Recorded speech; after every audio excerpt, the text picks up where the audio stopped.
Mas, professor, a gente já falou aqui em outros podcasts da situação que o Rio Grande do Sul vem passando, né? Algumas outras regiões do país acredito que também tem algumas dificuldades pontuais.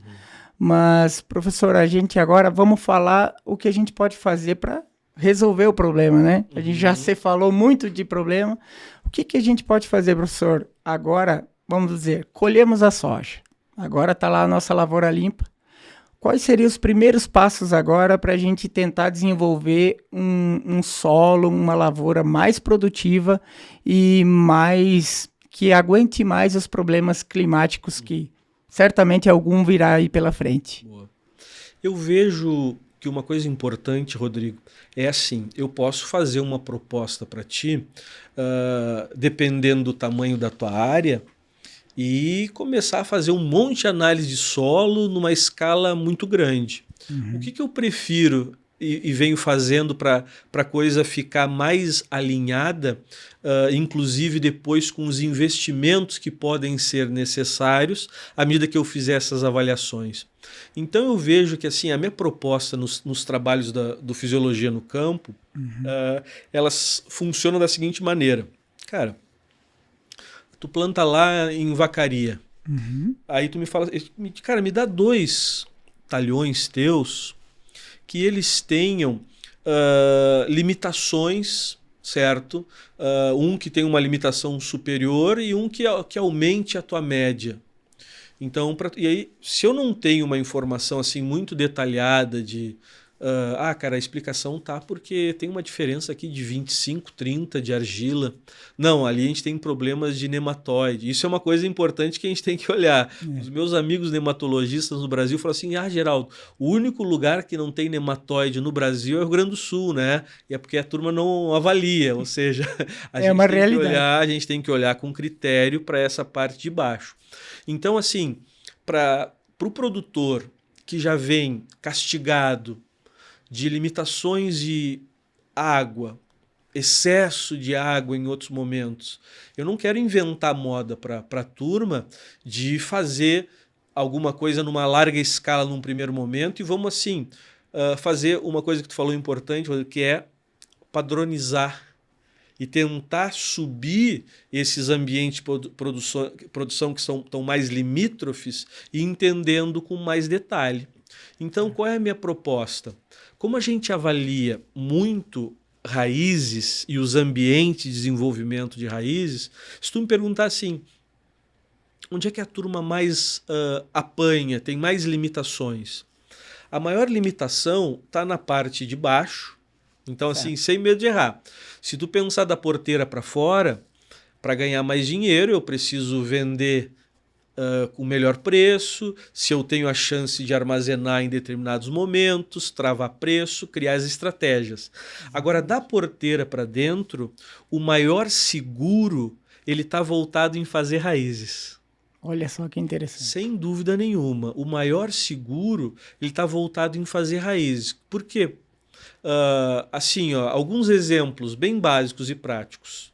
Se eu tenho mais raiz, eu tenho mais acesso à água. Se eu tenho mais raiz, a planta bebe mais água e bebe mais adubo. Certo. Se eu tenho mais raízes, os ativos também de proteção, eles se movimentam mais na planta. E outra coisa, os episódios de toxidez, uma fito de um produto ou de outro, aonde eu tenho uma planta com uma abundância maior de água, certo, sempre eu vou ter vantagem. Então isso é o mínimo da fisiologia nesse contexto. Tá, mas Geraldo, ok, muita teoria, mas traz para a prática. Aonde que estão os maiores desafios? Inicialmente, cálcio, fósforo, alumínio e física. Certo? Não é só isso, certo. Não é só isso, mas eu vejo que aí estão sempre nos top 3, top 5 de limitações. Um exemplo importante. Nós temos alguns trabalhos, não é? A Marielle Miller, que fez doutorado comigo, fez uma tese de doutorado muito bonita, avaliando raízes e nos ensinou muito sobre esses aspectos. Hoje eu faço isso muito nas minhas ações de consultoria e uma coisa que me chama a atenção. Eu chego em algum município do Brasil, faço uma avaliação, no mínimo, Tô falando que esse é o mínimo, certo? 0,5, 6 a 10, 11 a 20, 21 a 40.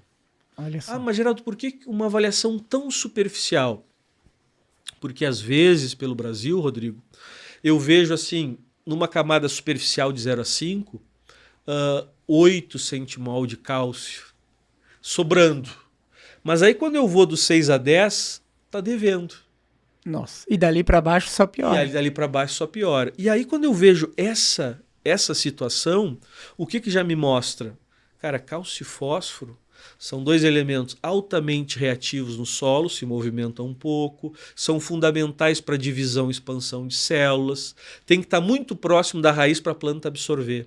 Então esses dois são os elementos assim que impactam em escala, não é? Aí vamos criar estratégia. Então, a primeira coisa que eu diria assim, o que nós precisamos saber nessas lavouras é, eu tenho um gradiente de fósforo, e quando eu falo ter um gradiente de fósforo ou de cálcio muito problemático, é ter duas vezes e meia a quantidade de cálcio e fósforo dessa primeira camada do 0 a 5 para o 6 a 10.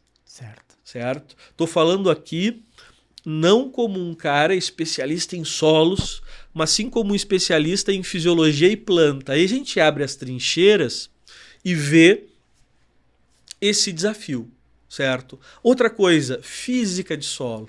E aí eu pergunto para ti como produtor, quando tu roda as tuas lavouras e arranca uma planta de soja, com o cuidado que ser mais agressivão ou tira na pá com um detalhe para ver a nodulação, a raiz ela faz uma curva ou ela desce bonitinha na reta? Geralmente ela faz uma curva, né, professor? Geralmente ela faz uma curva, não é?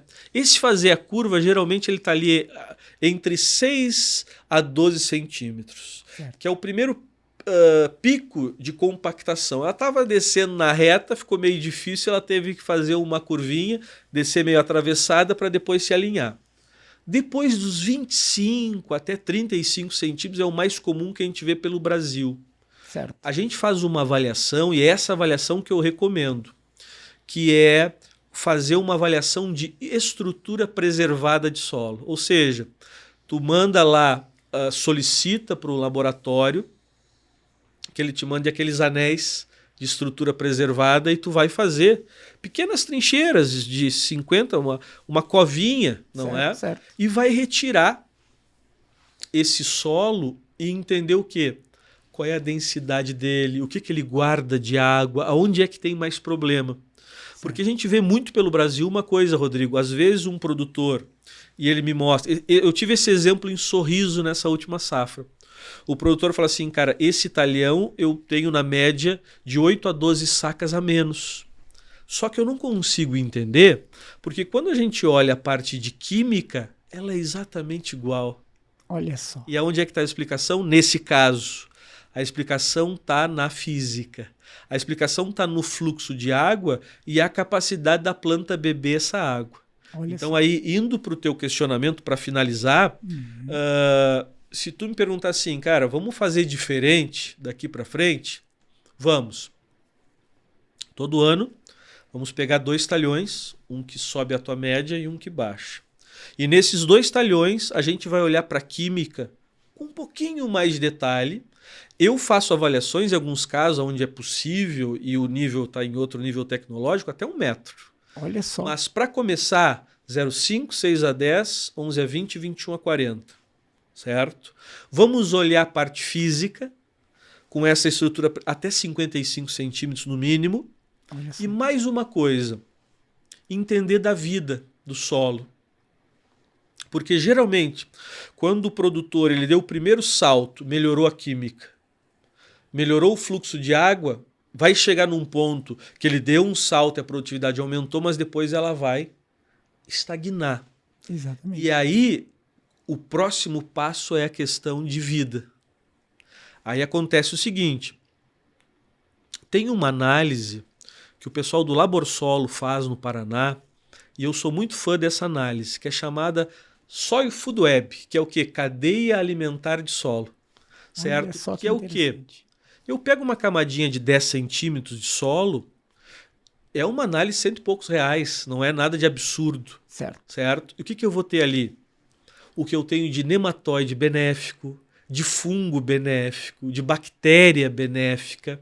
E como é que eu posso criar uma métrica e um padrão? Existe, vai chegar nessa análise que quando tu enviar, um determinado padrão, que eu uso como uma referência inicial, mas a melhor referência que nós temos é a terra de mata, certo? Então pega no teu entorno, faz uma análise na mata e vê o seguinte, cara, é isso que eu quero ter.